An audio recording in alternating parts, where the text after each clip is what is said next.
The Viper V770. Almost perfect, lots of creativity. I'm Rio Gion and welcome to Rio Gion Keyboards.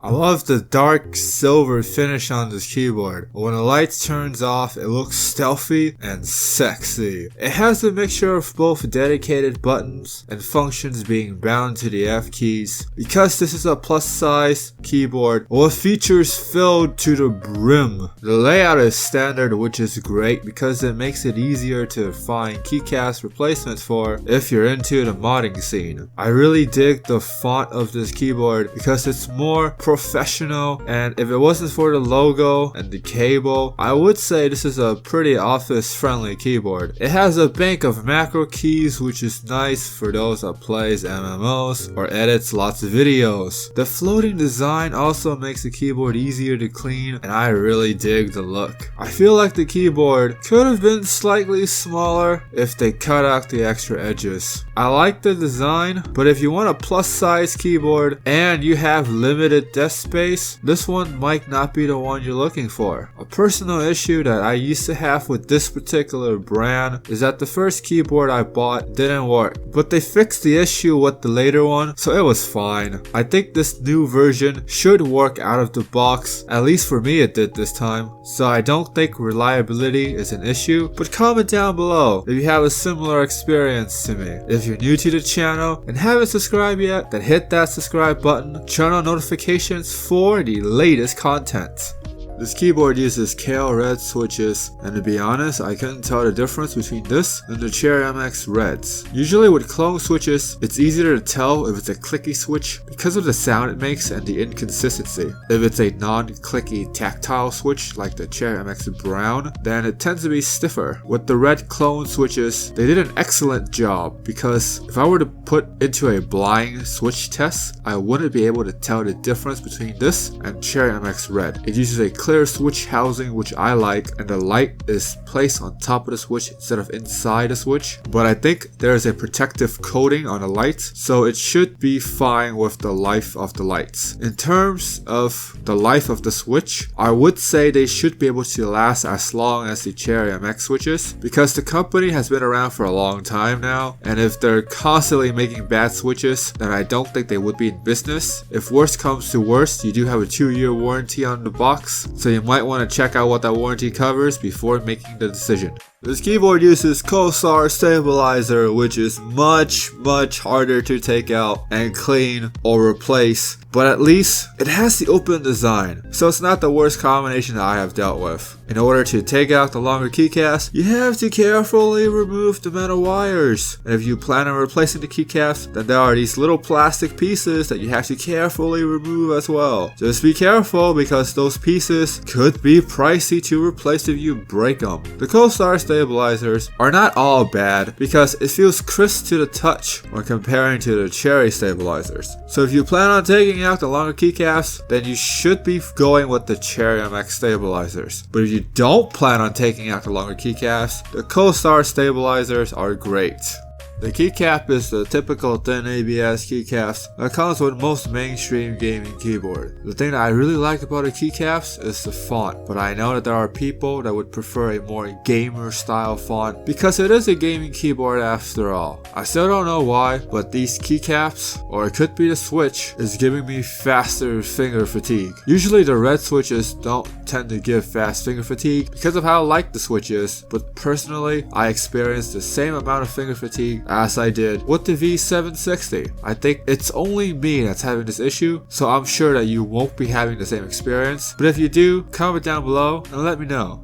The wrist rest game here is very strong. Because the wrist rest is magnetic and is RGB, you can set different types of color and patterns on the software. The only issue is that it's hard plastic. I don't think you can make a soft wrist rest with lighting feature, so it's a give and take scenario. If there is, then it would be the perfect wrist rest, but this one comes really close. The design really fits with the theme because if you didn't know the wrist rest is detachable, then you would think it's all one piece. I have to congratulate them for getting the wrist rest done right. type. The back of the keyboard has some really nice design. It's too bad you won't be seeing much of it. The flip up feet does have rubber on them, so it's gonna keep the keyboard planted for long durations with both angles. You get a USB and audio pass-through, which is awesome because I use USB pass-through a lot, but I can't say the same for audio pass-through. The cable is braided with cable management velcro, plus the USB tip is gold, so I think they nailed it in the cable department. There's also a cell phone holder, which could come in handy if you typically use your cell phone. I checked online and I could not see any apps for the keyboards, so the holder is a nice addition to have, but I wouldn't say it's a must-have for a keyboard.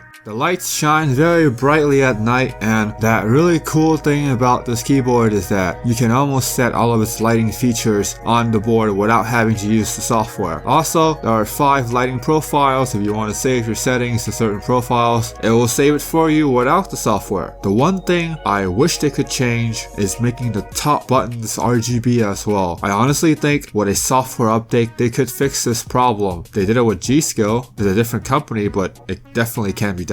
If you have a white setup, then you won't notice this, but if you have other colors, then that white top row can be a real nuisance because you can't get the exact right color combination for your setup. Also, it doesn't have indicator lights, so the num cap and scroll lock keys will lit up a different color as indicators. This could potentially be a deal breaker depending on the type of buyer you are. The software is very user friendly with the options laid out so you can get to the right setup without having to look things up. There's a good number of lighting effects to play with, but there's no layering of effects. I don't know why, but smaller gaming keyboard companies won't do layering effects. It should not be that hard to make it happen. Then again, I'm not a programmer, so if you are, then let me know. How hard is it to program layering of effects for a gaming keyboard? You get to macro every single key, which is awesome for those that play MMOs or edit lots of videos. Also, I see that you can import and export profiles, but when looking at custom lighting profiles online, I couldn't find any. A few things that the future can definitely change. Make the top row RGB, have layering of lighting effects, and grow a community behind the keyboard. This keyboard is a legit contender for the lights of the big name keyboard manufacturers. They just need the support of us, the consumer. A way you can help is to share this video, tell your friends and family about this keyboard existing in the market. Together, we can make this community grow, and in the future, they might just be providing us with the things we want. So here's to the future of this software. This Kailh red switch offers a pleasant typing experience, but I often find myself making lots of mistakes. It could either be that I'm not a good typer, or it's just the likeness of the switch. I know there is a number of people that would prefer red switches for typing because they say you can type faster and longer, which isn't entirely a lie because most mechanical keyboards are designed with that intention. Personally, I'm grown to get used to the red switches, but I wouldn't go as far as to say I prefer them over the blue and brown switch. As I'm making this video, I still like the blue switch the most, followed by the brown, then the red, then the black. I enjoy the typing experience, but I wouldn't say I'm coming up with excuses to type on this keyboard. If you play MMOs or you edit lots of videos and this is the keyboard you're looking for, you can stop this video now. Click on the link on the bottom to buy it. If you're still on the fence, then sit back for just a little bit longer. If you're an FPS gamer, then red switches are great for double tapping. So you should also click on the link below and buy the keyboard. If you mainly play RTS, then this keyboard is so great because you get macro keys, and if you tend to double tap a lot, then this keyboard is the one for you. So click on that link. If you're a typist, stay away because I don't think this is the one for you. If you still want to buy it, the link is there. Pricing is always subject to change, but you can expect to find this keyboard in the high 110s to low 120s. Once again, I'll provide a link to the keyboard below for you to check out and buy. If you want it at a lower price point, then constantly click on the link to get the best deal possible. Some might think the price is too high, others think the price is just right. So comment down below and let me know. Would you buy this keyboard? If you made it this far and you haven't subscribed yet, then hit that subscribe button and turn on notifications to become part of the mighty notification squad. As always, have an awesome day.